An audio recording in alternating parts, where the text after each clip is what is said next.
Hi everyone. So today we are going to discuss how to create a project structure in the Spring Boot.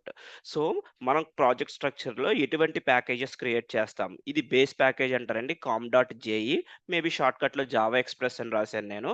And com dot controller package, service package, exception, repository, entities, DTO, utils. కొంతమంది ఏంటంటే controller layer రాయకుండా డైరెక్ట్గా resources అని రాస్తారు. కొంతమంది entities రాయకుండా model classes అని రాస్తారు. ఇవి డిఫరెంట్ టైప్స్ ఆఫ్ ప్యాకేజెస్ ఉంటాయండి. మన ఏ ప్రాజెక్ట్ స్ట్రక్చర్‌లోకి వెళ్ళైనా ఇట్ కెన్ బి మోర్ మాట. ఇంకా ప్యాకేజెస్ కూడా రాయొచ్చు.